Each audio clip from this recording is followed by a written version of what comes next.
చూడమ్మా, మనము యోహాను సువార్త 8వ అధ్యాయము మొదటి నుండి మనం చదువుకున్నాం.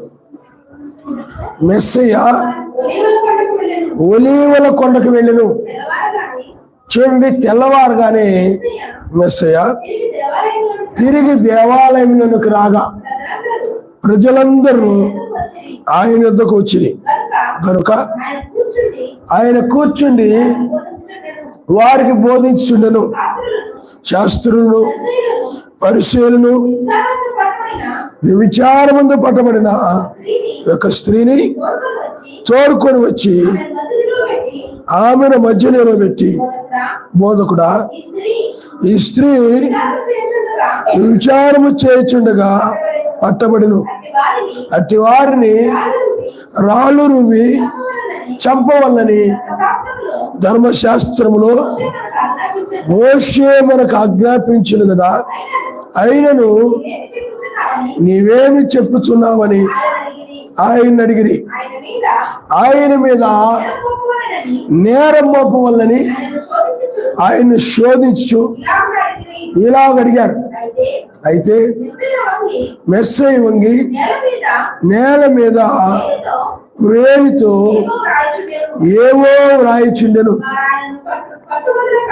వారు ఆయన్ను పట్టు వదలక అడుగుచుండగా ఆయన తల ఎత్తి చూచి, మీలో పాపము లేనివాడు మొట్టమొదట ఆమె మీద రాయి వేయవచ్చునని వారితో చెప్పి మరలా వంగి నేల మీద వ్రాయిచుండెను.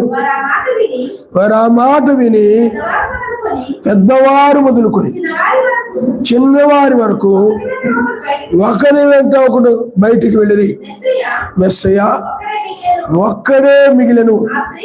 ఆ స్త్రీ మధ్యను నిలబడి ఉండెను. మెస్సయ్య తల ఎత్తి చూచి, అమ్మా, వారెక్కడ ఉన్నారు? ఎవరు నీకు శిక్ష విధింపలేదా అని అడిగినప్పుడు, లేదు ఎలోహిం అనెను. అందుకు మెస్సయ్య, నేను నీకు శిక్ష విధింపను, నువ్వు వెళ్ళి ఇక పాపము చేయకు. ఆయన మనిషితో హల్లెలూయా హల్లెలూయా. పిల్లారా, మెస్సయ్య ఒలీవ కొండకు వెళ్ళాడు. అక్కడంతా ఆయన ప్రార్థన చేసుకుని తెల్లవారుజామున ఆయన ఏం చేశాడు చెప్పండి? దేవాలయంలోనికి వచ్చాడు. దేవాలయంలో రాగానే ప్రజలందరూ కూడా ఏం చేశారంటే, ఆయన దేవాలయం రాగానే దేవాలయానికి వచ్చారు. చూడండి, మీరు రండి, మీరు రండి అనేది చెప్పలే ఆయన. మీరు రండి, మీరు రండి అనేవి చెప్పలా.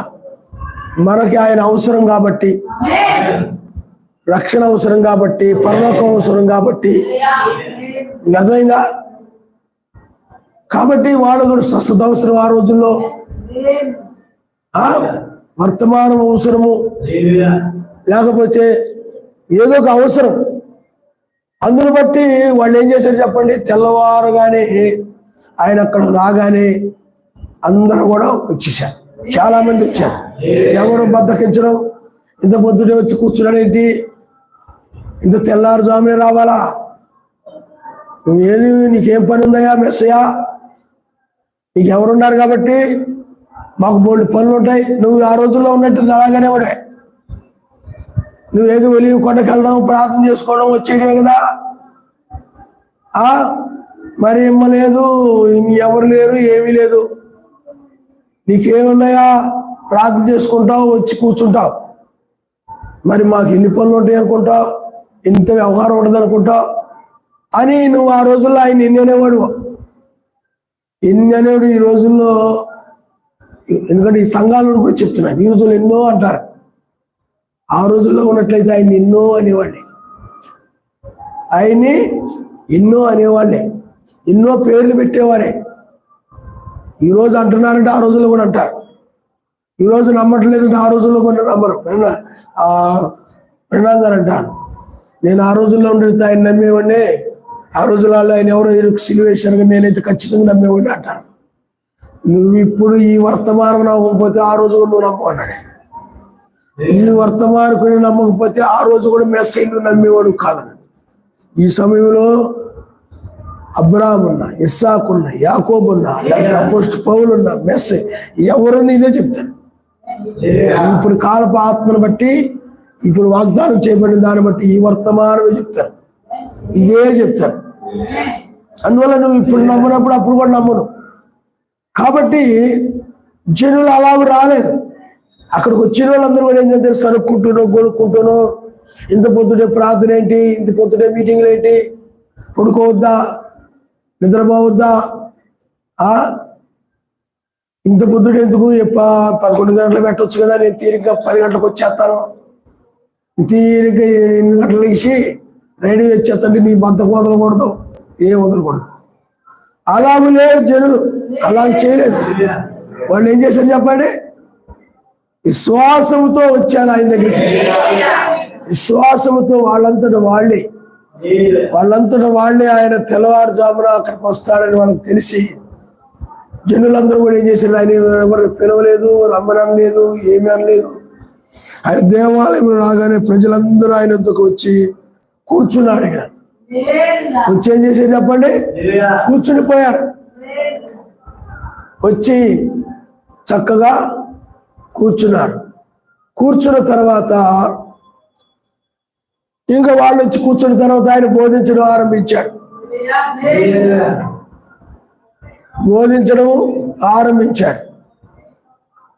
చూడండి, అక్కడ తెల్లవారుజామున ఆయన వాక్యం చెప్పడం ఆరంభించాడు.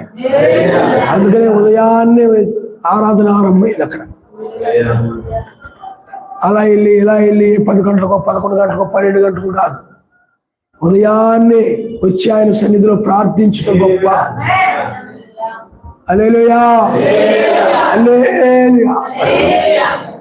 ఆ విధంగా నేను మా అమ్మమ్మ గారి ఊరిలో ఉన్నప్పుడు అక్కడ ఉదయాన్నే లేచి 4 గంటలకు 5 గంటలకు లేచి ఎక్కడెక్కడ వచ్చి వాళ్ళు చక్కగా ప్రతిరోజు కూడా వచ్చి ఆ మందిరంలోకి వెళ్ళిపోయి ప్రార్థన చేస్తూ ఉంటారు. సమాజాన్ని గురించి, సమాజంలో వాళ్ళ గురించి, సేవ గురించి, సేవకుల గురించి ప్రార్థన చేస్తూ ఉంటారు. మరి తెల్లవారుజామున వాళ్ళొక భారం కలిగి, ఆ విధంగా వాళ్ళలో ఒక భారం ఉంది, ప్రార్థన చేయాలి మనం, ఆ విధంగా చేయాలని. కానీ ఏనాడన్నా నీకు ఆ తలంపు వచ్చి ఎప్పుడన్నా నువ్వు పొద్దుడు వచ్చేసావా? ఆ విధంగా నువ్వు ఆలోచించాలి. హల్లెలూయా.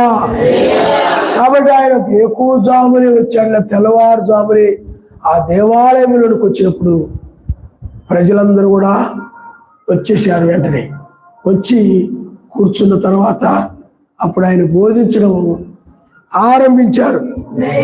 సరే, ఈ వార్త శాస్త్రులు, పరిచయులు యొక్క ఉన్నారు. వాళ్ళు ఎప్పుడు కూడా ఏమి నేరం మోపుదావా అని చూసేవాడు. ఎప్పుడు కూడా మెస్సీకి విరోధంగా ఆలోచించేవాళ్ళు అనమాట. వాడు ఎప్పుడు కూడా వ్యతిరేకంగా ఆలోచించేవాడు. మంచిగా ఆలోచించే స్వభావం కాదు, అదొక రకమైన స్వభావం. ఎప్పుడు కూడా సేవకులకు విరోధంగా ఆలోచించే స్వభావం ఉంటుంది, చూసా. అలాగే ఇక్కడ కూడా లోకంలో చాలా మంది ఉన్నారు. అలాగే వీళ్ళు కూడా మెస్సీకి విరోధంగా ఏం దొరుకుతుందా, ఏం పట్టుకుందావా అని ఆలోచించే వ్యక్తులు అనమాట. వీళ్ళు ఏం చేశారంటే, వ్యభిచారమందు పట్టబడిన ఒక స్త్రీని తోడుకొని వచ్చి ఆయన మధ్య నిలబెట్టారు. అంటే ఎక్కడో పాపం చేస్తూ ఉంది, ఎవరో వేరే పురుషులతో చెడుతనం చేస్తూ ఉంది, వ్యభిచారం చేస్తుంది. ఎవరో చెప్పారు. చెప్తే ఆ వ్యభిచారం చేసిన స్త్రీని వాళ్ళు తీసుకొచ్చి ఆ పరిచయులు, సద్దూకయ్యులు, ఆ శాస్త్రులు, పరిచయులు మెస్సయ్య దగ్గరకు వచ్చి నిలబెట్టారు. నిలబెట్టి ఆయన ఏం చెప్తాడో దాన్ని బట్టి మనం పట్టుకుందాం, తప్పులు పట్టుకుని ఆయన మీద నేరం మోపుదాం. అలాగ తప్పులు బట్టి నేరస్తుడని చెప్పి చివరికి పిలాతు దగ్గరకు తీసుకెళ్ళి ఆయన మీద నేరాలు మోపి సిలువ చంపారన్నమాట. ఆ విధంగా వాళ్ళు నేరాలు ఏం జరుగుతాయా ఆ బుద్ధితో వచ్చేవారు. ఇక్కడ వాక్యం వినడానికి వచ్చిన వాళ్ళు కొంతమంది. రెండు రకాల మనుషులు ఉంటారు ఎక్కడున్నా. సర్ప సంతానం అంటారు, సర్ప సంతానం ఉంటుంది, సరస్వతి సంతానం ఉంటుంది. సర్ప సంతానం ఏం దొరుకుతుందా, ఏం నేరం మోపుదావా, ఏం తప్పు పట్టుకు. అందుకని పరిశీలు కూడా చాలా నిష్టంగా కనపడతారు, చాలా కరెక్ట్గా కనపడతారు. పాపాత్మైన స్త్రీ వచ్చింది, మెస్సి పాదాల మీద కన్నీరు గార్చి ఏడుస్తూ ఉంది, తల వెనుకలు తుడుస్తుంది. మెస్సి ఏమో నీవు విస్తారం ఏడ్చిదుగాక విస్తార పాపం క్షమించబడ్డాయని పాపాత్మైన స్త్రీని ఆయన క్షమిస్తున్నాడు. కానీ పరిశీలి క్షమించేవాడు కాదు, దూరంగా నిలబడి ఇలా చూస్తూ అతను ఏమంటున్నాడంటే ఆవిడ పాపాత్మురాలు, ఆవిడ చెడ్డ స్త్రీ, చిచ్చి చిచ్చి అసహించుకుంటూ. అందరూ ఏమనుకున్నాడు చాలా కరెక్ట్ ఆయన పరిశీడు, అలాంటి అసలు తట్టుకోడు, అలాంటి అసలు ఒప్పుకోడు, అలాంటివి ఊరుకోడు. మెస్సీ అయితే ఏంది అలా ఊరుకుంటాడు? నీకు అర్థమైందా? ఆ పరిశీడు అయితే అసలు ఊరుకోడు.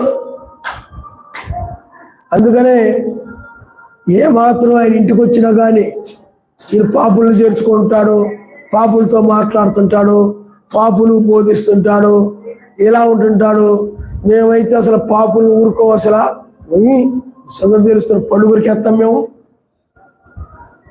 అందువల్ల చాలా ఏదో కనపడుతుంటారు అప్పుడు పిల్లారా. అందుకనే ఆ మెస్సీని కూడా వచ్చినప్పుడు కనీసం ఆయన కాళ్ళు కడుక్కోవడానికి నీళ్ళు ఇవ్వనమాట. పరిశీలి ఏం మర్యాద చేయరా, ఏమి గౌరవించరా, ఏమి చేయరా. ఎందుకంటే ఇతడు ఎవరినైనా అలాగా ఉంటే ఊరుకునేటువంటి వ్యక్తి అనమాట పరిశీలి. మెస్సీ అలా కాదు, మార్చడానికి వచ్చాడు. అలా పరిశీలుడు ఉంటే మరి పరిశీలిలా ఉంటే ఎవరినైనా మార్చగలరా? వాళ్ళు ఇలాంటి వాళ్ళు వీళ్ళు ఇలాంటి వాళ్ళని వాళ్ళ మీద కోపం పెట్టుకుని ఉన్నాడు అనుకోండి, మార్చగలవు? మార్చలే. ఆ విధంగా ఉండేవాడు పరిశీలి. కానీ ఆమె అంటాడు ఆయన, నీవు నా పాదములకు నీళ్ళు ఇవ్వలేదు, నా పాదములు కడగలేదు, నా పాదములు తునవలేదు, కానీ ఈమైతే అది చేసిందని చెప్పాడు ఆయన. హల్లెలూయా. ఆ పరిశీలి అలాంటి వాళ్ళు అనమాట. వాళ్ళు పాపాలు చేస్తారు, అందుకని వాళ్ళ పాపాలు వాళ్ళకి తీయగా ఉంటాయి. చాలా మంది ఎలా ఉంటాయి చెప్పండి, నేను చెప్తున్నాను కదా, వాళ్ళ పాపాలు వాళ్ళకి తీయగా ఉంటాయి, ఎదుటోళ్ళ తప్పు పాపాలు మాత్రం చేదుగా కనపడతాయి అనమాట. ఇక్కడ వీళ్ళు ఎన్నో చేస్తుంటారు, ఎన్నో చూస్తుంటారు, ఎన్నో మాట్లాడుతుంటారు, ఎన్నో తిడుతుంటారు, ఎన్నో చేస్తుంటారు, ఎన్నో పాపాలు చేస్తున్నాయి. పరిశీలు గర్వం ఉంటుంది, అసూయ ఉంటుంది, కోపం ఉంటుంది, దురాలోచనలు ఉంటాయి. ఎక్కడ దొరుకుతాడో మెస్సీ అని కక్ష కడుతుంటారు, దూషిస్తూ ఉంటారు, ఇన్ని చేస్తుంటారు. కానీ వీళ్ళు చేసే ఎన్ని కూడా తీయకున్నాయి. కాబట్టి అక్కడ పట్టబడగానే ఏం చేశారు చెప్పండి? ఓ ద్వేషంగా ఎగిరిపోతున్నారు, లెగిసిపోతున్నారు. ఈడ్చుకొని తీసుకొచ్చారు ఇక్కడికి. మెస్సయ్యా నువ్వు మరి ఏం చెప్తావో చెప్పు, ఏమి చెప్తావు నువ్వు చెప్పు. చూడండి, మరి అట్టి వారిని రాళ్లతో చంపవలని ధర్మశాస్త్రములో మోషే మనకు ఆజ్ఞాపించను కదా. మోషే ఏం చెప్పాడు? ఇలా వ్యభిచారం మీద పట్టబడితే కనుక రాళ్లతో కొట్టి చంపేయమన్నాడు కదా. ఆ వ్యభిచారం మీద పట్టబడే స్త్రీ ఉందనుకోండి, ఇక రాళ్లతోటి కొట్టేసేవారు అనమాట. అంతే, టాప్ మీద తగిలేది, ఆమెకు తల పగిలి రక్తం కారేది. వాళ్ళు ఇంకోటి కూడా తీసుకొట్టేసాడు, మొగానికి వెళ్ళి ఇక్కడ తగిలేది, పచ్చనైపోయేది మొక్క అంతా. కాబట్టి ఇంకో రాయి తీసి ఈపుని కొట్టేసేవాడు. ఆ విధంగా ఆమె రాళ్లతో కూడా చంపేసేవాడు అనమాట. ఆ రాళ్ళతో అలా కొట్టకు చచ్చిపోతాడు. మొఖానికి తగిలి, ఈపుకి తగిలి, మెదడుకి తగిలి, ఆ గుండెకి తగిలి, వెనక తగిలి, ఈపు తగిలి, ఆ రాళ్ళు అలా తగిలేసి చంపేసేవారు. పాపం ఆ రోజుల్లో పాపం అంత భయంకరమైంది అనమాట. అందుకని ధర్మశాస్త్రం అనేది ఏంటంటే, ఎవరైనా తప్పు చేసినప్పుడు చెరసాలలో వేస్తుంది, కానీ బయటికి తీసుకురాలేదు. అర్థమైందా? శిక్ష, కానీ శిక్ష నుండి శిక్ష నుండి తప్పించేది కాదు ధర్మశాస్త్రం. శిక్షించడమే దాని పని, చెరసాలలో వేయడమే దాని పని, రాళ్ళతో కొట్టి చంపడమే పని ధర్మశాస్త్రం పని. అది అప్పుడు నువ్వేం చెప్తావా? మరి నువ్వు ఇది పెద్ద బోధకుండా అన్నావు కదా, మరి గొప్ప ప్రసంగాలు చేస్తున్నావు, పొద్దుటే వచ్చి బోధిస్తున్నావు నువ్వు. ఏదో నువ్వు ఈ మెసేజ్ అని అలాగని ఇలాగని పెద్ద నీతిమంతులు పెద్ద కబుర్లు చెప్తున్నావు. వాళ్ళేమో సర్ప సంతానం అంటున్నావు, వీళ్ళేమో సున్నగొట్టిన సమాధులు అంటున్నావు. నువ్వు ఏదో పెద్ద అలాగే ఇలాగ బోధిస్తున్నావు. మరి వీడి సంగతి ఏంది చెప్పు, మేము తీసుకొచ్చాం మరి అన్నాడు. మరి ధర్మశాస్త్రం ప్రకారం మరి వాళ్ళతో పుట్టి చంపాలి కదా. మీరు ఏంటి, నీ పద్ధతి ఏంటి, నువ్వేం చేయమంటావు అని అడిగితే ఆయన ఏం చేశాడు? ఎందుకంటే వాళ్ళు కూడా వాళ్ళ ఒక దురుద్దేశంతో అడిగారు. ఒక దురుద్దేశం, మంచి మనసుతో అడగలేదు. వాళ్ళ హృదయంలో దురభిప్రాయం పెట్టుకుని ఏం చెప్తాడో తెలుసుకుందామని ఉద్దేశంతో, నేర్చుకుందామని ఉద్దేశంతో కాదు, దురుద్దేశంతో ఏం చెప్తాడో చూద్దాం, మనం దాన్ని తప్పుగా అది తీసుకుని వీళ్ళందరికీ చెప్పేద్దాం, ఈ నేరస్తులని ప్రచారం చేద్దాం, ఎక్కడ దొరుకుతారో చూద్దాం రా. నేను ఒకసారి అలాగే పరిచర్యకు వచ్చినప్పుడు ఈ వర్తమానాల గురించి బోధిస్తూ ఉంటే కొంతమంది వచ్చారు నా దగ్గరికి. కొంతమంది వచ్చిన తర్వాత అప్పుడు నేను వాక్యం బోధిస్తూ ఉంటే అయిపోయింది వాక్యం బోధించడం. ఇప్పుడు ఈ వర్తమానాల గురించి కొంత డిస్కషన్ జరిగింది. వాళ్ళందరూ కూడా రికార్డ్ చేస్తున్నారు. చేసుకొని అని ఊరుకున్నాను నేను. తర్వాత దురాలోచనతో చేశాను. ఎందుకంటే ఏమి తప్పులు దొరుకుతాయా, ఎక్కడ ఏదైనా దొరికితే మనం మాట్లాడితే ఇక్కడ తప్పుగా బోధించాడు కాబట్టి ఇతను తప్పుడు బోధకుడు, అబద్ధ బోధకుడు మనం పరిచయం చేయొచ్చు, ఏమి దొరుకుతుందా అన్న ఉద్దేశంతో చేస్తున్నాను అనమాట. వాళ్ళు నేర్చుకోవాలనే ఉద్దేశంతో కాదు. ఇక్కడ కూడా అంతే, మెస్సీలో ఏమి దొరుకుతాయా, ఏమి దొరికితే మనం వెళ్ళి అందరికి కూడా మీరు మెస్సీ నీతిమంతుడు అన్నారు, పరిశుద్ధుడు అంటున్నాడు, ఏ పాపం లేదు అంటున్నారు కాబట్టి ఆయనలో ఇదిగో పాపాలు ఉన్నాయి, ఇదిగో నేరాలు ఉన్నాయి, మనం అందరికి చెప్పేసి ఆయన మీద ఆయన నమ్మకుండా చేయాలి, మనం విశ్వసించి కూడా చేయాలి. అప్పుడు ఆయన నమ్మే వాళ్ళందరూ మళ్ళీ వచ్చి ధర్మశాస్త్రం నమ్ముతారు. ఈ విధంగా చేద్దాం అన్న ఒక దురుద్దేశం అనమాట. అది ఆయన్ని బ్యాడ్ చేయాలనే ఉద్దేశంతో, ఆయన నలుగురిలో అందరిని చెడుగా చేయాలనేటువంటి ఉద్దేశంతో, ఆ విధమైన కుట్రతో, కుతంత్రంతో వచ్చి నిలబెట్టారు. నిజంగా ఆయన మీద నమ్మకం ఉండి కాదు వీళ్ళొక అందుకని నేరం మోపవల్లని ఆయన్ను చూడండి, ఆయన మీద నేరం మోపవల్లని ఆయన్ని శోధించు ఇలాగడిగారను. అయితే మెస్సీ వంగి వాళ్ళు అలా అడిగినప్పుడు ఆయన ఏం చేస్తాడంటే, ఆయన వంగి నేల మీద వేలుతో ఏవేవో రాస్తున్నాడు. నేల మీద మట్టి ఉంది, అలాగా ఆ వేలు తీసుకుని ఏవో రాస్తున్నాడు, ఏవో రాస్తున్నాడు. వారాయన ఏం చేస్తున్నాడు, చెప్పు, మేము అడుగుతుంటే ఏదో రాసుకుంటావు నువ్వు, మేము అడుగుతున్నావు కదా నేను, మరి ఇప్పుడు చెప్పు. ఎక్కువ చేసేస్తున్నారు, దొరికాడు మనకు అన్నట్టుగా. ఏం మాట్లాడకపోతే ఏం చేస్తారు చెప్పండి, దొరికినట్టుగా అనుకుంటారు. బాగా మళ్ళీ దొరికాడు మనకే అనుకొని పట్టు వదలకుండా ఏం చేస్తాడు, ఏం చెప్తావు చెప్పాను. ఆయన రాస్తూ ఉన్నాడు. మళ్ళీ వాళ్ళు అడుగుతుంటప్పుడు ఆయన తల ఎత్తి చూసి ఆయన ఏమన్నాడంటే, ఒకటే అన్నాడు, మీలో పాపము లేనివాడు. నీతిమంతులు అంటున్నారు కదా, మీలో అసూయ లేనివాడు, కక్ష లేనివాడు, దురాలోచన లేనివాడు, కోపము లేనివాడు, గర్వము లేనివాడు, ఏమండి కలహప్రియుడు అంటే, కొంతమంది కలహాలంటే చాలా ఇష్టం అంట. కలహప్రియుడు అంటే అవి ప్రియంగా ఉంటాయి వాళ్ళకి. కలహప్రియులు ఎన్నో ఉన్నాయి మీలో. మీరు ఈ పాపాలన్నీ పెట్టుకొని ఉన్నారు కాబట్టి మీలో ఈ పాపాలని లేనోడు ఎవరైనా ఉంటే, మీలో అబద్ధాలు, మోసాలు, ఒకటి నోటి మాట అన్ని అబద్ధాలే, అన్యాయాలే, మోసాలే, అందరి జీవితాల్లో అసూయలు, గర్వాలు, దురాలోచనలు, కోపాలు, పొళ్ళు కొరకటాలు, ఇలాగ రకరకాలుగా ఉన్నాయి అందరి జీవితాలు. మీలో ఎవరు పాపం లేదో వాళ్ళు రాళ్ళతో కొట్టినట్టే ఎవరు కూడా చూసుకునేటప్పటికీ పరిశీలించుకుంటున్నారు. అప్పుడు ఆయన అడిగేటప్పటికి మీలో పాపము లేని వాడెవడు? ఇప్పుడు ఈ రాత్రి నా మీద అడుగుతున్నాడు ఆయన, మీలో పాపము లేని వాడెవరు? చూసుకునేటప్పటికీ అందరం కూడా పాపాలు కనపడుతున్నాయి. వాళ్ళ జీవితాల్లో పాపాలు కనపడుతున్నాయి, వాళ్ళ ఆలోచనలో పాపాలు కనపడుతున్నాయి, వాళ్ళ మాటల్లో పాపాలు కనపడుతున్నాయి, వాళ్ళ క్రియల్లో పాపాలు కనపడుతున్నాయి, అన్ని పాపాలు కనపడిపోతున్నాయి. వీళ్ళ జీవితాలు ఇన్ని పాపాలు పెట్టుకొని ఆవిడ పట్టుకొచ్చారు. మరి ఆయన ఏమన్నాడు?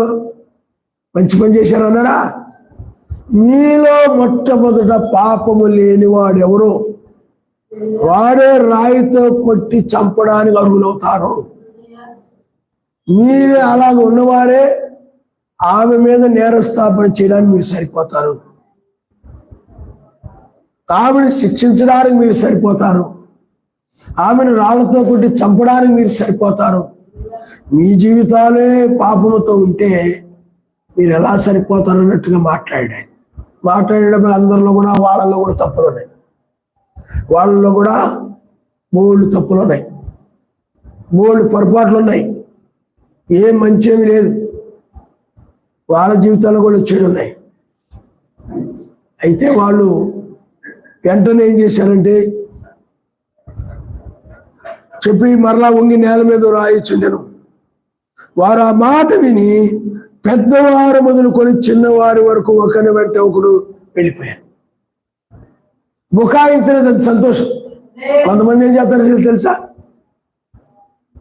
చేస్తారు, పాపాలు ఉంటాయి వాళ్ళలో, కానీ ఒప్పుకోరు.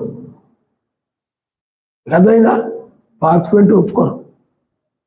మాలో ఏం పాపం లేవు, ఏమీ లేవు, చంపేస్తాం, రాళ్ళతో కొట్టేస్తాం అనేవాళ్ళు ఉంటారు ఈ కాలంలో మనుషులు. నాలో ఏమి అందుకే అన్నాను కదా, కొంతమందికి వాళ్ళ తప్పులు ఎలా ఉంటాయి చెప్పండి, తీయగా ఉంటాయి. ఇది చూడండి ఎలా ఉంటాయి చెప్పండి.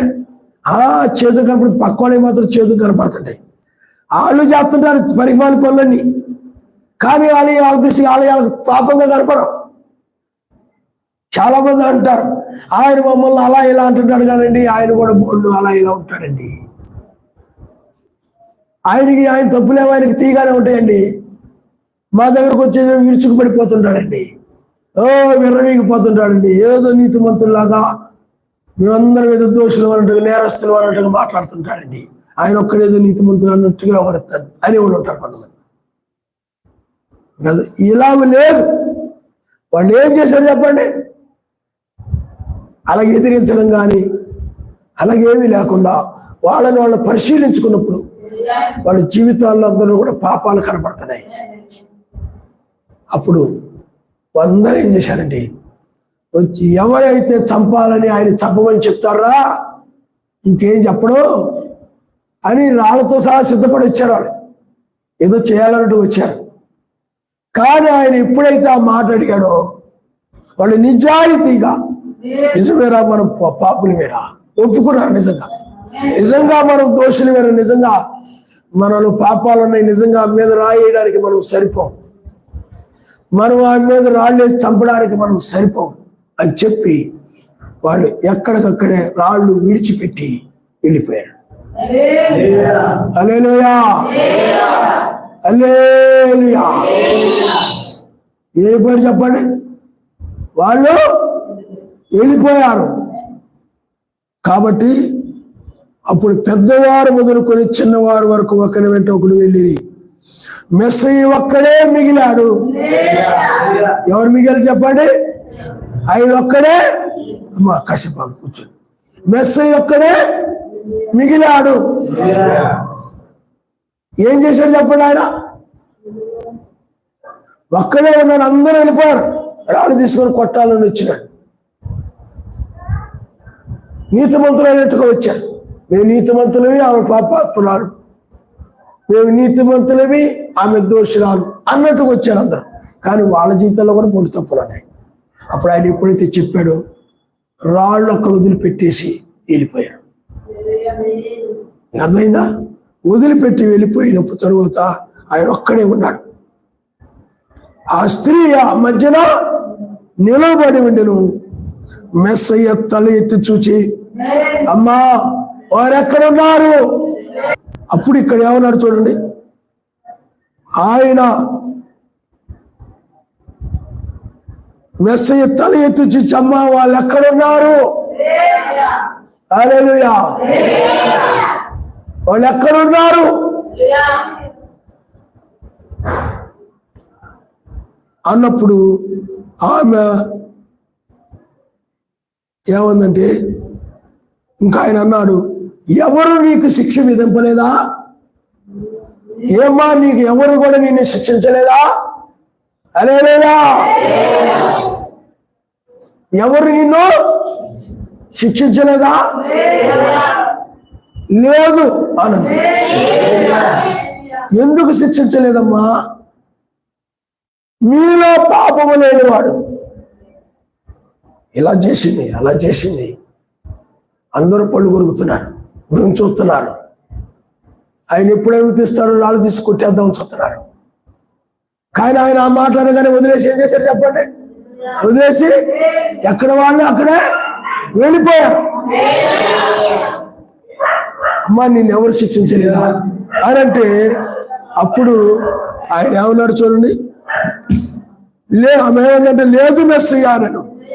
అందుకు మెస్సయ్య, నేను నిన్ను శిక్ష విధింపను, నేను నిన్ను శిక్ష విధింపను.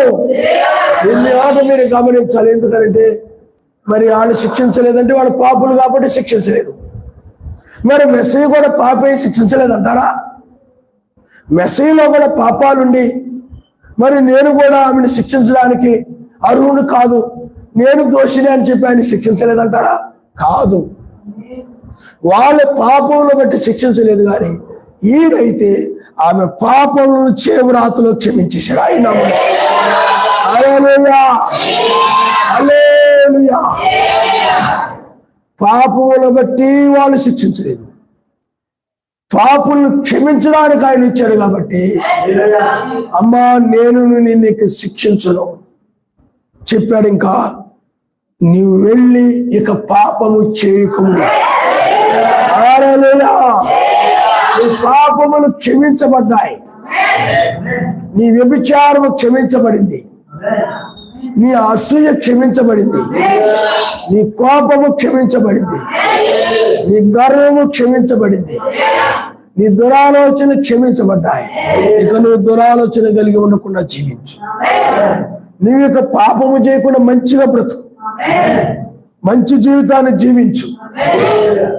ఇక నువ్వు పాపము చేయొద్దు, ఇక నువ్వు చెడుతనాలు చేయొద్దు, మోహపు చూపులు చూడొద్దు, దురాలోచనలు చేయొద్దు, అన్యాయాలు చేయొద్దు, నువ్వు పిచ్చి పిచ్చి అలంకరణలు చేసుకోవద్దు, ఆడమీళ్ళను ఆకర్షించే విధంగా తయారవద్దు.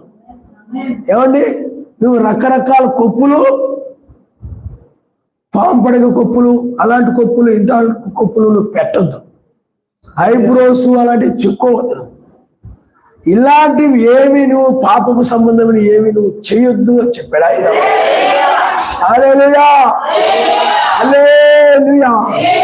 అందుకనే ధర్మశాస్త్రం ఏం చేసిందంటే ఆమెకు శిక్ష విధించింది, కృప అయినట్లయితే క్షమించి బయటికి తీసుకొచ్చింది. హల్లెలూయా, హల్లెలూయా. ఒకప్పుడు మనము కూడా అలాంటి వారిమే.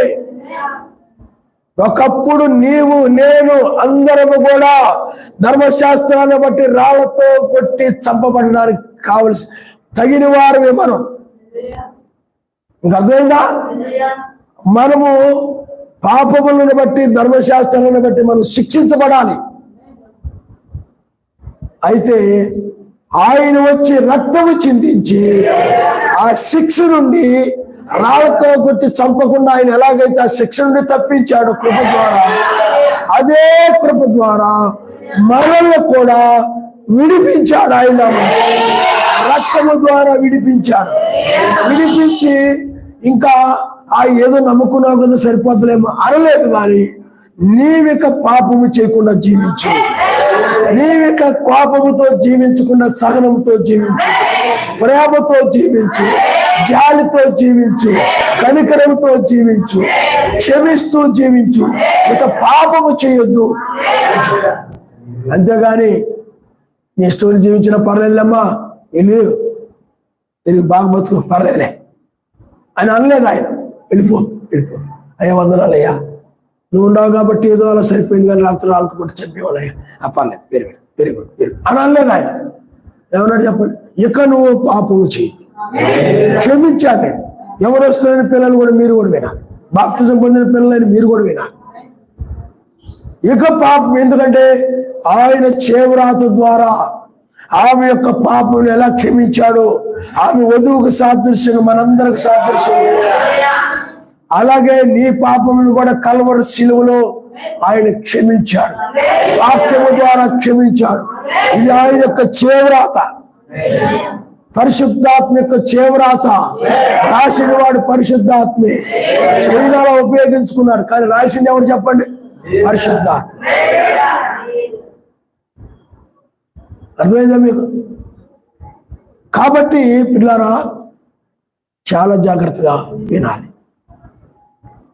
ఇక నువ్వు పాపము చేయకుండా జీవించు అంటే దాని అర్థం నీకు ఆజ్ఞ అతిక్రమించకుండా నీవు ఇంకా దొంగతనాలు చేయొద్దు, విచారాలు చేయొద్దు, అన్యాయాలు చేయొద్దు, త్రాగొద్దు, తిరగొద్దు, పొగ తాగొద్దు, గర్వంతో ఉండొద్దు, ఎవరితో కలహాలు పెట్టుకోవద్దు, సహనంతో ఉండు, ఓర్పుతో ఉండు, ప్రేమతో ఉండు అని చెప్పడమే దాని అర్థం.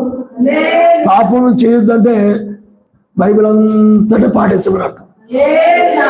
హల్లెలూయా, హల్లెలూయా.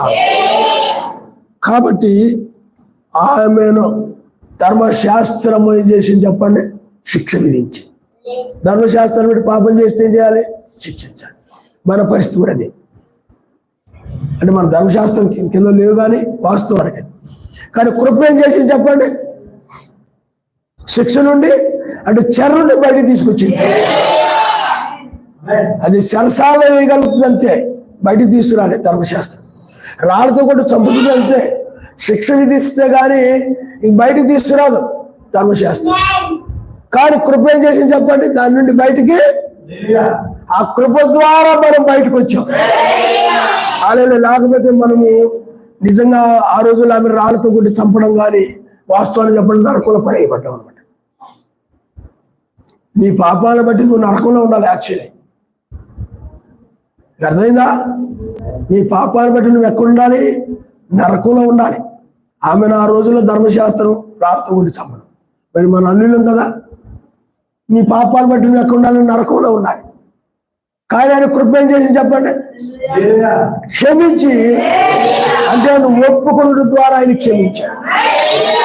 క్షమించి ఆయన ఏం చేశాడు? నిన్ను బయటికి, ఇక నిన్ను కూడా నువ్వు పాపం చేయొద్దు అంటే నువ్వు నీ పాపం చేయొద్దంటే నీతిగా నడువు, సమాధానంతో నడువు, పరిశుద్ధాత్మ ఆనందంతో నడువు అని చెప్పాడు అనమాట. అంటే ఇక్కడ మనము కొన్ని విషయాలు గ్రహించాలి. ఏమిటంటే, ఒకటి, ధర్మశాస్త్రాన్ని బట్టి ఆయన శిక్షించడం, కానీ అక్కడ శిక్షించకుండా కృప ఏం చేసిందంటే బయటికి తీసుకొచ్చింది.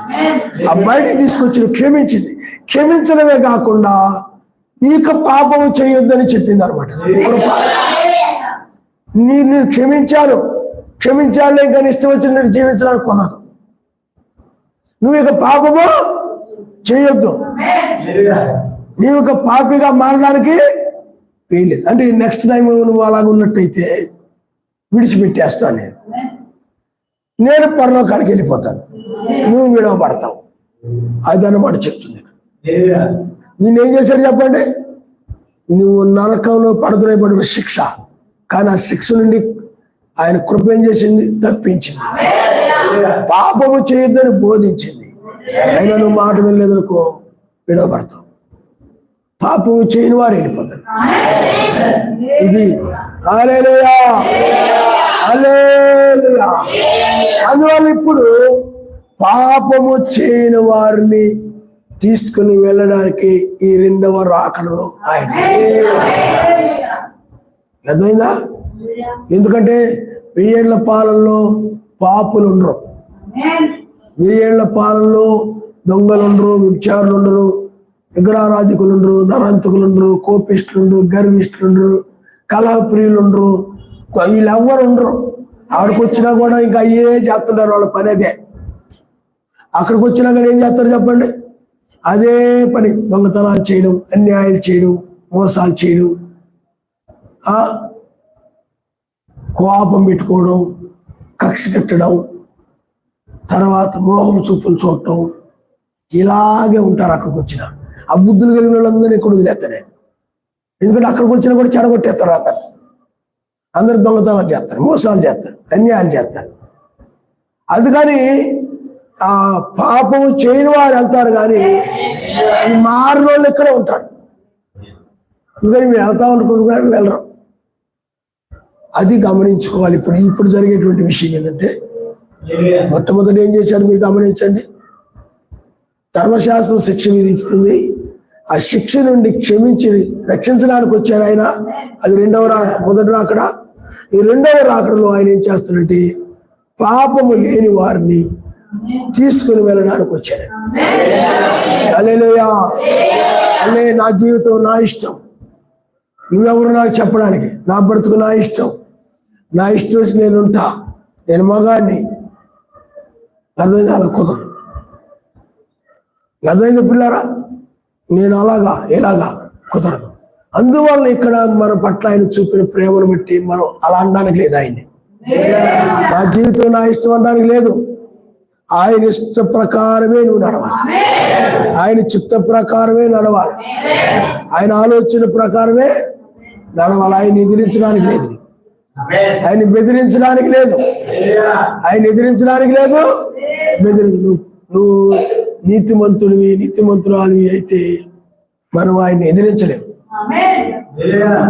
ఎందుకని? మనం ఆయన ఎదిరిస్తే ఏం చేస్తారు చెప్పండి? ప్రమాదం. అందుకని మనం ఎదిరించుకుని లోబడమే ఆయన మనుషులు. హల్లెలూయా. అందుకని లోబడతా ఉంటే, ప్రేమ కలిగి లోబడతా ఉంటే దానంతం యొక్క ఆనందం మరి ఏది ఉండదు.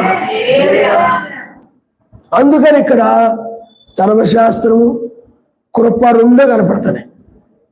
ధర్మశాస్త్రాన్ని బట్టి ఏమో రాళ్ళతో కొట్టి కృప ఏం చేసింది చెప్పండి? క్షమించి బయటికి తీసుకొచ్చి. సేమ్ మనల్ని కూడా అలాగే తీసుకొచ్చి. మనం కూడా, నువ్వు కూడా ఒకప్పుడు అంతే. విగ్రహారం అనేది పాపమే, అది కూడా దాన్ని బట్టే రాళ్ళతో కూడా చంపేస్తాను. అర్థమైందా? ధర్మశాస్త్రంలోని 10 ఆజ్ఞలలో ఏది మీరినా ఏం చేస్తారు చెప్పండి? రాళ్ళతో కొట్టి చంపేస్తారు. అందుకనే విగ్రహారాధనైనా ఏదైనా కూడా పాపమే. కానీ నువ్వు శిక్షించబడాలి. శిక్ష నుండి తప్పించాడు, క్షమించాడు. పాపము చేయకుండా ఇక నువ్వు పాపము చేయొద్దు, చాలా జాగ్రత్తగా ఉండు. ఓ యొక్క సంఘమా, సమాజమా, వధువా, నువ్వు ఆ విధంగా ఉండు. నేను దొంగ వలె వస్తాను, నేను ఆకస్మికంగా వస్తాను. ఓ ఇప్పుడు ఆయన రాళ్ళు అనుకుని నువ్వు నిద్రపోతావేమో, మొత్తుగా తినేసి పడుకుంటావేమో, చక్కగా వండుకొని చక్కగా తిని హాయిగా నిద్రపోదాం అనుకుంటావేమో. జాగ్రత్త. అర్థమైందా మీకు? అబ్బా తింటే హాయిగా ఎంత కమ్మగా నిద్రపడుతుందిరా. కొంతమందికి వెంటనే నిద్ర పట్టేది, ఎందుకంటే తిండిపోతులు త్వరగా నిద్ర వచ్చారు. తిండిపోతులు వెంటనే పడుకుని పోతుంటారు అనమాట. అర్థమైందా? తిండిపోతులకు వెంటనే నిద్ర వచ్చేది. ఇక అర్థమైంది? కొంతమంది అనుకుంటారు, ఏంటి మాకు అంత పడుకుని నిద్ర పడదు, 12 అయినా 1 గంట అయినా నిద్ర పడదు, ఈయన త్వరగా నిలబడిపోతాడంటే అంతే. తినగానే వాళ్ళు బాగా ముత్తు ఇచ్చేస్తారనమాట, హాయిగా నిద్రపోతుంటారు. అలా ఉంటారు. అందుకనే నిద్ర ముత్తు కాదు, తిండి వలన. మొన్న ఒక ఆయన అన్నాడు, నిద్ర పట్టలేదు. ఎందుకు నిద్ర పట్టదురా? పేగల వరకు తిను, ఎందుకు నిద్ర రాదు చూద్దాం. ఇక అర్థమైందా అంటున్నాడు అనమాట. తినేస్తే ఏమవుతుంది చెప్పండి? ముత్తు. కొంతమంది, ఒక మాస్టర్ ఉండేవాడు, మా మాస్టర్. కొంతమంది బాగా తింటారు కానీ పొట్ట కనపడుతుంది పైకి. వాళ్ళు ఏమనేవాడు తెలుసు? బాగా తింటారు, పుడుకొని నిద్రపోతుంటారు, ఘోరంగా నిద్రపోతుంటారు. అని నేను పాము పొట్ట అనేవాడు అనమాట. పాముకి కూడా అంటే తిన్న తర్వాత కూడా పొట్ట లోపలికే ఉండదు అనమాట, పైకి రాదు అది. పాము పుట్ట అది కూడా తినంటే మొత్తుగా ఉంటుందంట, మొత్తుగా వెళ్ళిపోతుంటుందంట. అర్థమైందా? కాబట్టి పిల్లారా, ఎందుకు చెప్తున్నానంటే మొత్తులై కూడా నువ్వు ఉంటావేమో ఆయన వచ్చేటప్పటికి అని చెప్పి జాగ్రత్తగా ఉండు, మెలకుగా ఉండు. నువ్వు అలాగ ఉన్నా కానీ ఆయన గురించి ధ్యానిస్తూ ప్రార్థిస్తూ ఆ విధంగా హల్లెలూయా, హల్లెలూయా. అప్పుడు ఈ రెండవ రాకడలో పాపము లేని ఆయన వధువుని ఆయన తీసుకొని వెళ్తాడు. అందుకని క్షమించిన వాడే రక్షించేవాడు, పాపము చేయొద్దని చెప్పిన వాడే తీసుకుని వెళ్ళడానికి వచ్చాడు. కాబట్టి మనం ఉన్న కాలాన్ని నువ్వు గుర్తించాలి, మనం ఉన్న కాలాన్ని నువ్వు గుర్తించాలి. చివరి సమయంలో హల్లెలూయా, హల్లెలూయా. అందుకని ఇప్పుడు వాళ్ళు ఉన్నారు పిల్లరా, వాళ్ళల్లో పాపాలు ఉన్నాయి కాబట్టి వాళ్ళు రాళ్ళు వేయకుండా వదిలిపెట్టి వెళ్ళిపోయారు. మనం ఉన్నాం ఇప్పుడు, మనము కూడా ఒకప్పుడు పాపులమే, ఆయన క్షమించాడు, పాపం చేయకుండా జీవిస్తున్నాం. ఇప్పుడు మనము కూడా ఏం చేస్తామంటే రేపు లోకానికి తీర్పు తీరుస్తాం. 2000 పాలన తర్వాత మనం ఏం చేస్తాం చెప్పండి లోకానికి. అందుకని మీరు దేవతలకు తీర్పు తీరుస్తారు, మీరు ఎదురా అన్నాడు బైబిల్. ఎందుకంటే అప్పుడు మనలో పాపాలు ఉండవు, మనలో ఏముండవు చెప్పండి. ఎందుకంటే క్షమించబడ్డాము, పాపం లేకుండా జీవించాము, ఆయనతో పాటు ఎత్తబడ్డాము. మనము తీర్పు తీర్చే వారంగా ఉంటాం అన్నమాట 1000 ఏళ్ల పాలన తర్వాత. కాబట్టి పిల్లలు మీరు ఆలోచించేయండి. అందువల్ల ఇప్పుడు మనం ఎంత ధనిలో మనం ఆలోచించాలి, మన పట్ల ఎంత కృప చేయించాడో ఆలోచించాలి. అందుకనే పిల్లారా, ఆ రోజుల్లో అయితే పాపము చేసినప్పుడు మనుషులే రాళ్లతో కొట్టి చంపేవారు. గమనించండి, పాపం చేసిన వాళ్ళని రాళ్లతో కొట్టి చంపేవారు. కానీ కృప వచ్చిన తర్వాత ఎవరును కూడా రాళ్లతో కొట్టి చంపడానికి లేదు. ఎందుకంటే ఫైనల్ జడ్జిమెంట్ ఉంది, అది సెకండ్ కమింగ్. ఇప్పుడు అది రక్షించడం, శిక్షించడం అది ఆయన పని ఆయన పనిది, ఇంకా మన పని కాదు. అది ధర్మశాస్త్రం వరకే, ఆ కాలం వరకే. ఈ కాలంలో ఇంకా రాళ్ళతో కొట్టి వాళ్ళు చంపేవాళ్ళు అనుకోండి. ఇప్పుడైతే అంటే ఈ 2000 సంవత్సరాల కాలంలో ఎవరిని కూడా మనము రాళ్ళతో కొట్టి చంపడానికి లేదు.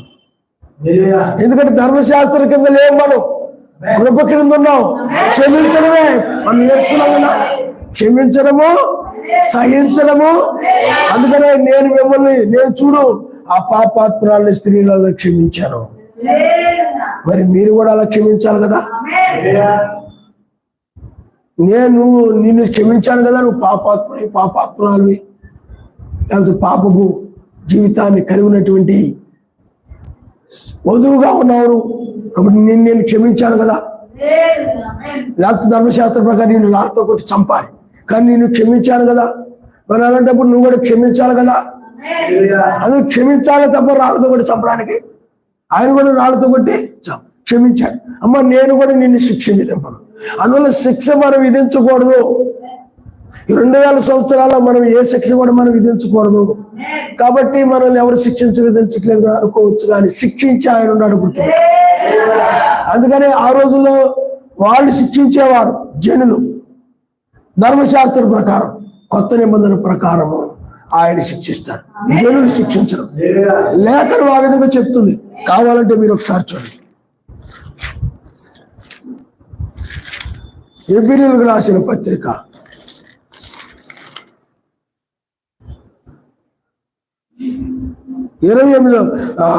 10వ అధ్యాయం 28వ వచనం. ఎవరైనా మోషే ధర్మశాస్త్రం నిరాకరించిన యెడల 2-3 సాక్షులు, అవును నిజమే అని 2-3 సాక్షులు ఎవరని చెప్పారు, ఒకరు చెప్తే అవుదాం. 2 3 సాక్షులు చెప్పాలి. ఎవరైనా ఒక వ్యక్తి మీద నేరం మోపాడు అనుకోండి, నమ్మడానికి లేదు. 2 3 సాక్షులను బట్టి నమ్మాలి. సరే, ఎవరు అప్పుడు ఏం చేస్తారు చెప్పండి? కనికరింపకుండా వాడిని ఏం చేస్తారు? చంపేస్తారు. అదే ఇక్కడ చేయబోయింది.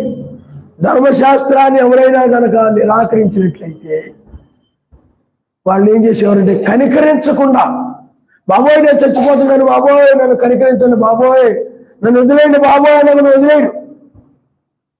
ధర్మశాస్త్రం ప్రకారంగా విగ్రహాలను చేసేటువంటి ఎవడైనా రాళ్ళతోటి చంపేసేవాడు. చంపే సమయంలో బాబోయ్ నన్ను వదిలేయండి అని అన్నారు అనుకోండి, బాబోయ్ మీ దండం పెడతాను, బాబోయ్ వదిలేయండి అని అనుకోండి, వదిలేయండి. కనికరించకుండా రాళ్ళతో కొట్టి చంపేసేవాడు ధర్మశాస్త్రం ప్రకారం. కొత్త నిబంధన ప్రకారం రాయి ముట్టుకోవడానికి లేదు. అది నీ పని కాదు. అదే బైబిల్ ఎక్కడ చెబుతుంది. ఇట్లుండగా సర్వశక్తిమంతుని కుమారుని పాదములో తొక్కి తాను పరిశుద్ధపరచబడి సాధనమైన నిబంధన రక్తమును అపవిత్రమైన ఎంచి కృపకు మూలగు ఆత్మను తిరస్కరించిన వాడు. అక్కడేమో ధర్మశాస్త్రాన్ని తిరస్కరిస్తే ఇక్కడ ఆత్మను తిరస్కరించిన వాడు. అది ఆత్మను తిరస్కరిస్తే ఏముండదు చెప్పండి? క్షమాపణ. ఆ రోజులు ధర్మశాస్త్రాన్ని తిరస్కరిస్తే క్షమాపణ లేదు కాదు, రాళ్ళతో కూడా చంపడమే. ఇక్కడ కూడా ఈ 2000 సంవత్సరాల కాలంలో కానీ ఇప్పుడు కానీ పరిశుద్ధాత్మ ద్వారా జరుగుతున్న కార్యాలను ఎవరు తిరస్కరించినా ఆత్మను తిరస్కరించినట్టే. మెస్సేజ్ అది చెప్పాడు. మనుష్య కుమారుని తిరస్కరించిన ఆత్మను తిరస్కరించిన వారికి పాపక్షమాపణ లేదు అన్నది. చాలా మంది ఈ కార్యాన్ని తృణీకరిస్తారు. ఈ తీర్పును తృణీకరించే వాళ్ళు ఉన్నారు. వేకు చక్క వర్తమానం తిరస్కరించే వాళ్ళు ఉన్నారు. మనల్ని తిరస్కరించవచ్చు, కానీ జరుగుతున్న కార్యాన్ని తిరస్కరిస్తే చాలా ప్రమాదం. అర్థమైందా మీకు? మనల్ని అలాగేలా అనొచ్చు.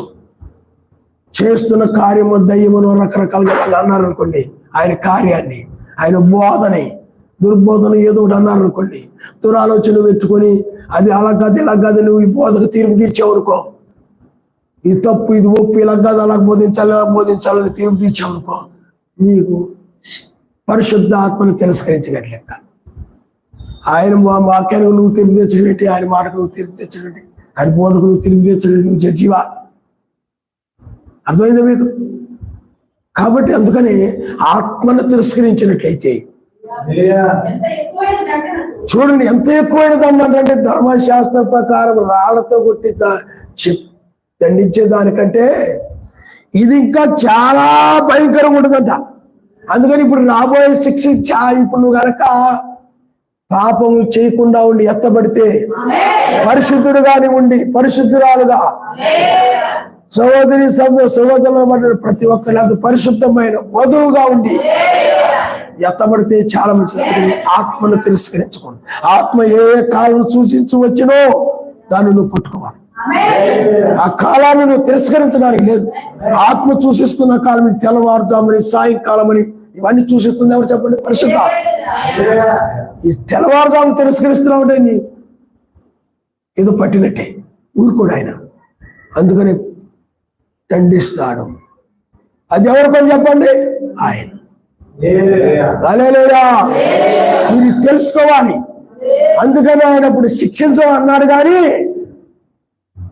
ఈ 2000 సంవత్సరాలు శిక్షించకుండానే ఉన్నాడు. ఎందుకంటే క్షమిస్తూ వచ్చాడు ఆయన.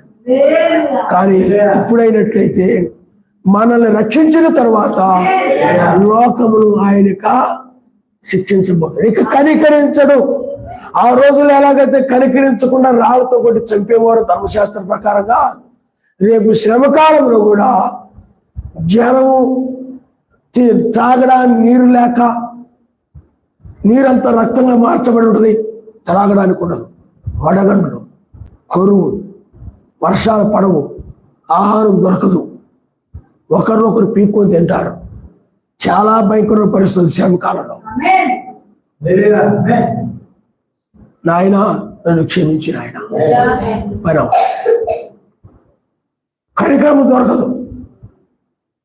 రాళ్లతో కొట్టి చంపిన దానికంటే రేపు విడవబడిన వారి పరిస్థితి చాలా ఘోరంగా ఉంటుంది, చాలా భయంకరంగా ఉంటుంది. ఆయన కనికరించడు. ఆయన కనికరించడు, చాలా కఠినంగా ఉంటాడు. అది ఆయన శిక్షించే శిక్ష. అందుకనే మనం శిక్షించలేదు. ఎందుకంటే అది ఆయన పని, మనం చేయకూడదు. అది ఎవరి పని చెప్పండి? ధర్మశాస్త్రం ప్రకారం జనులు చేసేవారు. ఇప్పుడు జనులు బదులు ఆయన తీసుకున్నాడు శిక్షించడం అని. అది ఆయన పని. అందుకనే నీవే చూసుకొని ఆయన అని మనం ప్రతిదీ ఆయనకి అప్పగిచ్చేస్తున్నాను. నీ చిత్తం ఆయన, నువ్వే చూసుకొని ఆయన, మాకేం తెలియదయా, ఆయనే చూసుకుంటాడు. ప్రతిదీ ఆయనకు అప్పగించేసి ప్రార్థన చేయడమే. హల్లెలూయా. చూడండి, పగ తీర్చుడు నా పని, ఆత్మకు మూలము కృప. చూడండి, కృపకు మూలము ఆత్మను తిరస్కరించేవాడు ఎంత ఎక్కువ దండన పాత్రగా ఎంతమంది మీకు తోచును. పగ తీర్చుడు నా పని, నేనే ప్రతిఫలమిత్తును. తన ప్రజలకు తీర్పు తీర్చునని, మెస్సయ్య తన ప్రజలకు తీర్పు తీర్చునని చెప్పిన వాడిని ఎరుగుదాం కదా. జీవము గల సరశక్తి చేతిలో పడటం భయంకరము. ఆ రోజుల్లో జనులే తీర్పు తీర్చేవారు, కానీ ఇప్పుడైనట్లయితే జనులకు తీర్పు తీర్చేవాడిగా ఉన్నారు. ఇప్పుడు ఆయన తీర్పు తీర్చు న్యాయాధిపతిగా వచ్చాడు. ఇందాక రాళ్ళతో కొట్టి ఆమెను ఏం చేసి చెప్పండి? ఎందుకని ఆమె ధర్మశాస్త్రాన్ని తిరస్కరించి, ఇప్పుడు ఆత్మను తిరస్కరించిన వారి పరిస్థితి ఇంకా ఎక్కువ దండన అన్నమాట. ఎవరు దండిస్తారు? ఆయన. అందుకని ఇప్పుడు ఆయన దండించడానికి, రక్షించడానికి వచ్చాడు. నువ్వు చాలా ధన్యుడు, ధన్యురాలు కాబట్టి రాత్రి వేళ ఎక్కడ ఉండవు ఆయన. హల్లెలూయా. అందుకనే ఇప్పుడు పిల్లరా, మళ్ళీ ఆ ధర్మశాస్త్రము కంటే కూడా భయంకరమైన సమయము మనం ఎత్తబడిన తర్వాత రాబోతుంది. అది గుర్తుపెట్టుకోవాలి. ధర్మశాస్త్ర కాలంలో రాళ్లతో కొట్టి చంపేవారు, కానీ ఇప్పుడు అలా కాదు. ఆయనే శిక్షించేవాడుగా ఉంటాడు. చాలా భయంకరంగా ఉంటుంది. పాపుల్ని చూడండి, అక్కడ పాపుల్ని రాళ్లతో, ధర్మశాస్త్రం తిరస్కరించిన రాళ్లతో కూడా చంపారు. రేపు ఈ ఆత్మను తిరస్కరించిన వారికి శిక్ష ఉండబోతుంది. అంటే లోకంలో ఎవరైతే ఆత్మను సువార్త బోధించాడు, అద్భుతాలు, ఆశ్చర్యకాలు, మాత్కారాలు చేసి ఇవన్నీ దయ్యం వల్ల జరుగుతున్నాయా, అలాగరా ఇలాగరా అన్నారు, తిరస్కరించారు ఆయన. ఎలాందరూ కూడా రేపు ఉండదు ఎడవబడిన తర్వాత. అందుకే శిక్షించడానికి ఒక సమయం ఉంది. అంతవరకు ఆయన ఏం చేస్తాడు చెప్పండి? చూస్తూ ఉన్నాడు. శిక్షించే సమయం వచ్చింది. ఇప్పుడు నిన్ను ఈ శిక్ష నుండి కూడా తప్పిస్తున్నాడు ఆయన. హల్లెలూయా, హల్లెలూయా. ఈ శిక్ష నుండి కూడా తప్పించడానికి ఇప్పుడు నీవు 2 శిక్షల నుండి తప్పించుకుంటావు. ధర్మశాస్త్రమును బట్టి చూస్తే అక్కడ క్షమించడం ద్వారా, అంటే మన పాపమును బట్టి శిక్షించబడకుండా క్షమించబడడం ద్వారా మనం ఆ శిక్ష తప్పించుకున్నాం. రెండవది, ఇక్కడ కూడా మనం ఈ ఆత్మను తిరస్కరించకుండా, ఈ తెల్లవారుజామున వేకువ చుక్క ఆత్మను తిరస్కరించకుండా మనం విశ్వసించడం ద్వారా మరలా ఇప్పుడు మనం ఈ శిక్ష నుండి తప్పించుకున్నాం. హల్లెలూయా, హల్లెలూయా. కాబట్టి మనం చాలా చాలా ధన్యుడు. ఎంతో ధన్యుడు అయితేనే ఇక్కడ ఉంటాం. నీ మీద ఆయన కృప లేదనుకో, ఏ రోమన్ క్యాథలిక్ సంఘంలోనో, బాప్టిస్ట్ సంఘంలోనో, పెంతెకోస్తు సంఘంలోనో, లేకపోతే ఏ రకరకాల డినామినేషన్లు ఉన్నాయి. ఆ డినామినేషన్లో ఉండేవాడివి. ఆ డినామినేషన్ ఏదో ఒక డినామినేషన్లో ఉండి దానిలో కొనసాగుతుండేవాడు, లేకపోతే ఏ విగ్రహారాధనలో, ఏ ఆచారాలలో ఉండేవాడు. కానీ ఆయన కృప ఏం చేసిందని, శిక్షించబడవలసింది నిన్ను క్షమించింది. మరలా ఈ రెండవసారి మరలా రాబోయే శిక్ష నుండి తప్పిస్తుంది ఆయన. హల్లెలూయా. మరి అప్పుడెప్పుడు శిక్షించబోయాడండి అని అనుచును. పిల్లారా, యూదులు గనక ఆ రోజుల్లో గనక ఆయన విశ్వసించినట్లయితే శిక్ష మనకి అందరికీ వచ్చింది.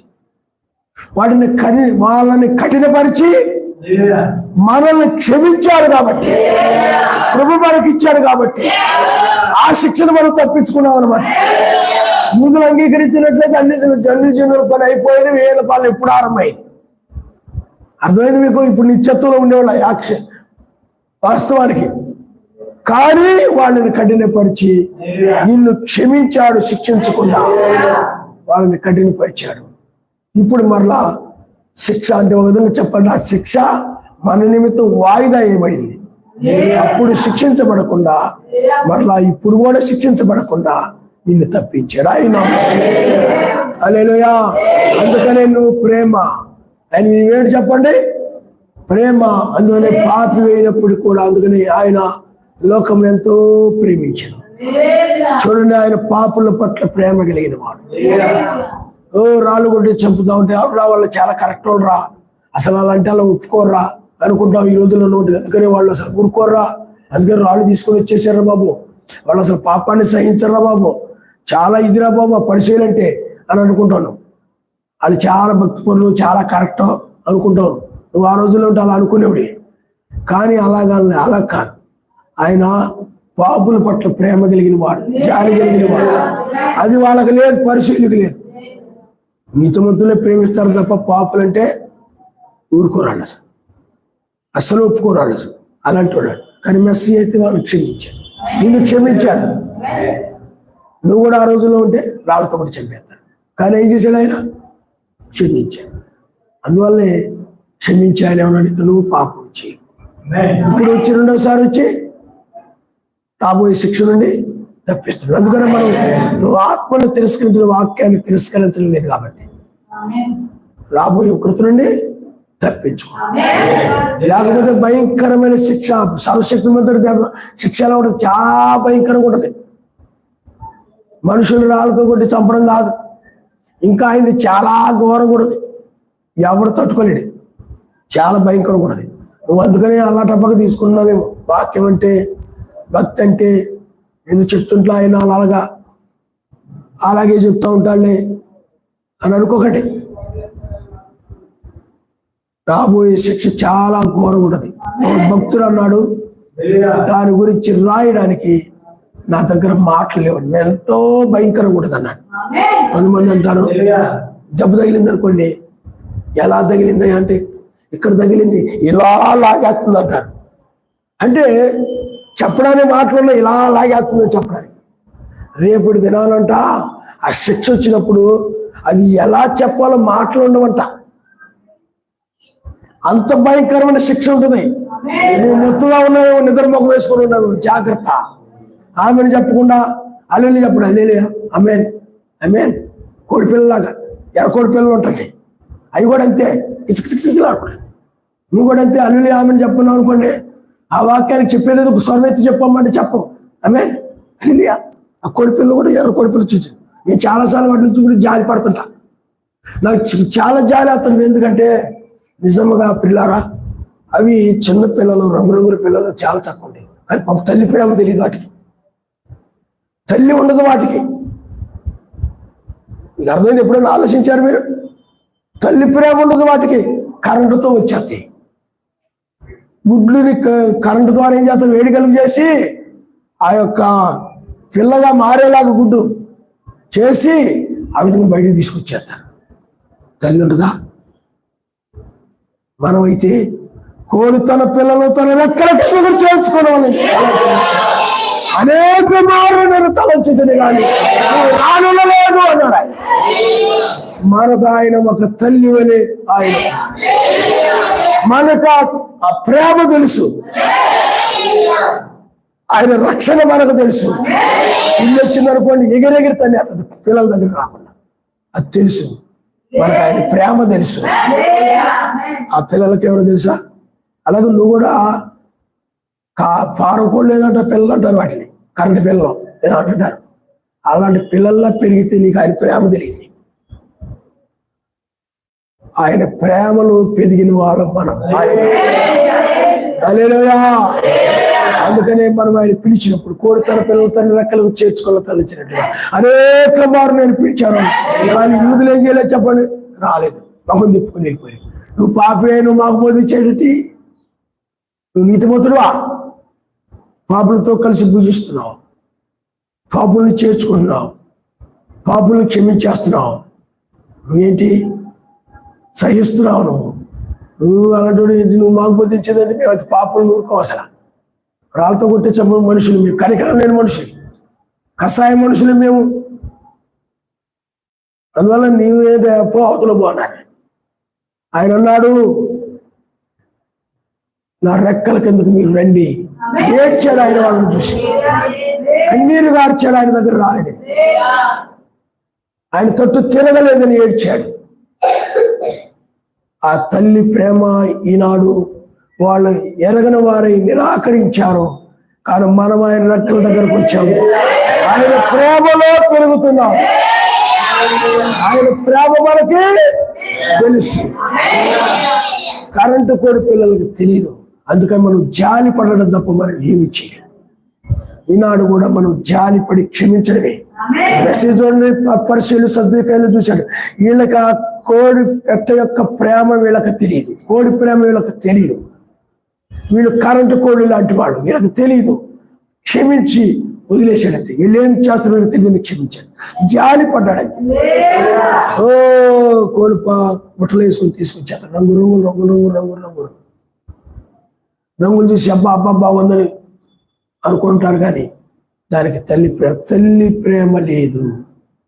ఈనాడు కూడా నువ్వు ఆయన ప్రేమకు దూరంగా ఉంటున్నావేమో. ఆలోచన చేసుకో. ఆ ప్రేమ గల రాజ్యానికి మనం వెళ్ళబోతున్నాం. గొప్ప ప్రేమ నీకు అక్కడ. కళ్ళ ఉంచుకోండి, మనం ప్రార్థన చేసుకుందాం. ఈ నూతన సంవత్సరము మనకు ఆయన ప్రేమలో, ఆయన రెక్కల చాటున మనము తన పిల్లలను తన రెక్కల కింద చేర్చుకున్న తలచండి. మనలో కూడా ఆయన రెక్కల కింద చేర్చుకున్న తలచుతూ, యెరూషలేమా యెరూషలేమా, కోడి తన పిల్లలు తన రెక్కల కింద చేర్చుకున్న తలచండి. అనేక వాళ్ళు తలంచా, మీరు రానులేదు, నిన్ను కూడా పిలుస్తున్నాడు ఆయన. హల్లెలూయా. వాటికి తండ్రి ప్రేమ లేదు, తల్లి ప్రేమ లేదు. పారం కోడి పిల్లలు, కరెంటు కోడి పిల్లలు. మనకు ఆ ప్రేమ ఉంది కాబట్టి ఆయన దగ్గరకు వచ్చాం.